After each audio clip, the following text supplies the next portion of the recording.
So ఈ 2-3 రోజుల నుంచి చూస్తా ఉన్నాం ఫోన్ ట్యాపింగ్ అంశం తెరపైకి వచ్చింది. సో గతంలో వీళ్ళు 10 సంవత్సరాల కాలం పాటు అధికారంలో ఉన్నప్పుడు అధికారులని పోలీస్ ఆఫీసర్లను అడ్డంగా పెట్టుకొని ఎవరెవరు ఏం మాట్లాడుతా ఉన్నారు ప్రతిపక్ష పార్టీ హోదాలో ఉన్న సో ముఖ్యంగా మీ గురించే. సో కల్వకుట్ల రమ్యారావు గారు ఎవరితో మాట్లాడుతా ఉన్నారు, ఈ ఫోన్ ట్యాపింగ్ వ్యవహారం అంతా మీకు తెలుసు.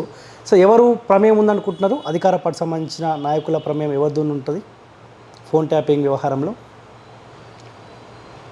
మా పార్టీ వాళ్ళ ప్రమేయం ఎందుకుంటుందండి? మీ పార్టీ వాళ్ళు అంటలేను, ఒక ఛానల్ సంబంధించిన ఓనరే ఈ ఫోన్ ట్యాపింగ్ వ్యవహారం వెనకాల ఉన్నాడు. మీరు అధికార పార్టీ అనేసరికి నేను అందుకే అడిగిన మా పార్టీ ప్రమేయం ఎందుకుంటుందని. గత ప్రభుత్వంలో అధికారంలో ఉన్న వాళ్ళదనండి. డెఫినెట్గా గత ప్రభుత్వంలో అధికారంలో అన్నిటికీ హోల్ అండ్ సోల్గా వీడొక్కడే శకునుగాడు బాసు.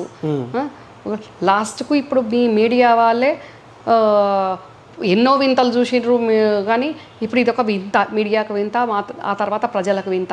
సొంత భార్య మీదనే ట్యాపింగ్ చేసుకున్న నీచ నికృష్టుడు వేడు అనేది ఇప్పుడు అది బయటకు వచ్చింది. అది ప్రూవ్ కావాల్సిన అవసరం ఉంది. అట్లాగే సొంత భార్య మీదనే ట్యాపింగ్ చేసినోడు ఎవరి మీదైనా వాడు వెనకాడాడు. అసలు అది ఎంత ఒక మనిషి అన్న వాడు చేసే పనైనా ఎంత నీచ నికృష్టమైన పని. అసలు టెలిగ్రాఫ్ చట్టం ప్రకారము అనుమతి లేకుండా ట్యాపింగే చేయొద్దు. దేశద్రోహం. అది మా పీసీసీ చీఫ్గా, ముఖ్యమంత్రిగా అప్పుడు పీసీసీ చీఫ్గా ఉన్న రేవంత్ అన్న మీద మీరు చేస్తారు. అట్లా మా పార్టీలో ఉన్న కొందరు నాయకుల మీద చేస్తారు, బీజేపీ వాళ్ళ మీద చేస్తారు, మీలాంటి మీడియా వాళ్ళ మీద చేస్తారు. నాదైతే ఇక కంటిన్యూస్గా ఉంటుంది సెకండ్ అట్లా చేస్తారు. లాస్ట్కు కుటుంబ సభ్యుల మీద, సొంత భార్య మీద కూడా చేసుకున్నారు అంటే ఎంత అభద్రతలు ఉన్నట్టు. సో ఈ వ్యవహారంలో సంతోష్ రావు ఉంటాడు అంటారు మీరు? సంతోష్ రావు ఉంటాడు, ఇంకా వేరే వాళ్ళ ప్రమేయం కూడా ఉంటుంది డెఫినెట్గా. ఇక మీ కుటుంబం విషయం పక్క పెడితే కాంగ్రెస్ పార్టీ గురించి మాట్లాడుకుందాము. 10 సంవత్సరాల కాలం పాటు కేసీఆర్ సంకన చేరి ప్రజలు ఇబ్బందులు పడుతూ ఉంటే సంతోషపడ్డ నాయకులు మొత్తం ఈ మధ్యకాలంలో మీ కాంగ్రెస్ పార్టీ కండువా కప్పుకుంటా ఉన్నారు. మీరు స్వాగతిస్తూ ఉన్నారా? ఆ కుటుంబం పైన పోరాటం చేసిన ఒక మహిళగా, కాంగ్రెస్ పార్టీ నాయకురాలిగా స్వాగతిస్తూ ఉన్నారా?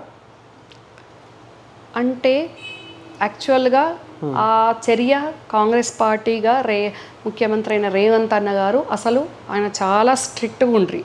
అవసరమే లేదు మాకు టీఆర్ఎస్ వాళ్ళు వస్తామన్నా మాకు వద్దు, అవసరమే లేదన్న స్టాండ్ మీద ఉన్నారు. కానీ ప్రతిసారి కూడా చిన్న నాయకుడి నుంచి పెద్ద నాయకుని వరకు కూడా మా ప్రభుత్వం వచ్చి వారం రోజులు కాకముందే ఇప్పుడు 100 రోజులు అయింది.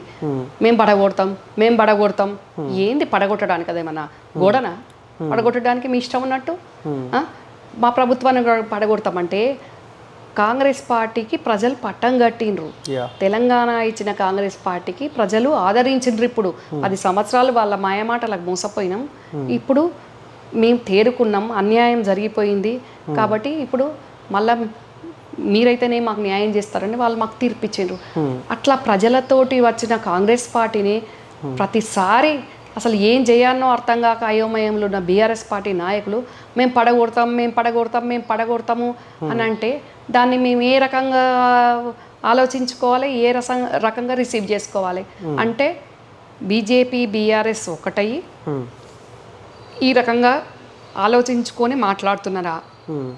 ఇది దేనికి సంకేతం అని మా జాగ్రత్తలో మేము ఉండాలి. కాబట్టి మీకు మమ్మల్ని పడగొట్టే అవకాశం ఇవ్వడం ఏంది, మొత్తానికే మీ పార్టీని మేమే పాత్ర పెడతాం అనే రకంగా తప్పనిసరి పరిస్థితుల్లో ఈరోజు వాళ్ళు వచ్చి మా గేట్ల దగ్గర తింటి తిప్పాలేక పడి ఉంటున్నారు. కాబట్టి అప్పుడు గేట్లు లేవట్టాల్సిన పరిస్థితి వచ్చింది. కానీ గతంలో కేసీఆర్ కూడా అధికార హోదాలో ఉన్నప్పుడు మీ పార్టీని కూడా లేకుండా వేయాలనే ప్రయత్నం చేసిండు. అదే తప్పిదం కాంగ్రెస్ పార్టీ చేస్తున్నదా అంటే ఏం చెప్తారు? అస్సలు కాదండి. దానికి దీనికి పోలిక పొంతనే లేదు. ఏ రోజు కూడా బీఆర్ఎస్ పార్టీని అంతకుముందు పీసీసీ చీఫ్గా ఉన్న ఉత్తమన్న గారు కానివ్వండి, పీసీసీ చీఫ్గా ఉన్న రేవంత్ అన్న గారు కానివ్వండి, గడికి మేము పడగొడతాం అని అనలేదు. మీరు మాయమాటలు చెప్తున్నారు, మభ్య పెడుతున్నారు ప్రజలను. తెలంగాణ ఇచ్చింది మేము, అట్లాంటి మమ్మల్ని కాకుండా మీ మాయమాటలు చెప్పి ప్రజలు మోసపోయినరు. మీ అవినీతిని, మీ మాయమాటల్ని ప్రజలు చీకొట్టి చీదరించే రోజులు వస్తాయి అని మేము పోరాటం చేసినాము. మేము ఏ రోజు వీళ్ళలాగా పడగొడతాము అని ఏ ఒక్క నాయకుడు కూడా మా నాయకులు చెప్పలేదు. కానీ 3 నెలలు కాకముందే, వారం రోజులు కాకముందే పడగొడతాం అనే మాట వీళ్ళకి ఎందుకు వచ్చింది? అందుకని తప్పనిసరి పరిస్థితి ఇది. అయినా వాళ్ళ నాయకులను వాళ్ళు కాపాడుకోలేకపోతున్నారు. మొన్న ఆరూరు రమేష్ విషయం చూసినాం మనం. అసలు కిడ్నాప్ కంటే ఘోరంగా ఆయన తీసుకుపోయినరు, ఎక్కడికి వచ్చిండు, మళ్ళీ తెల్లారే మళ్ళీ బీజేపీకి వెళ్ళిపోయిండు. వాళ్ళ నాయకులను కాపాడుకునే శక్తి లేని అసమర్థులైన వాళ్ళు ఈరోజు నెపం మా మీద నెట్టడం ఏంది?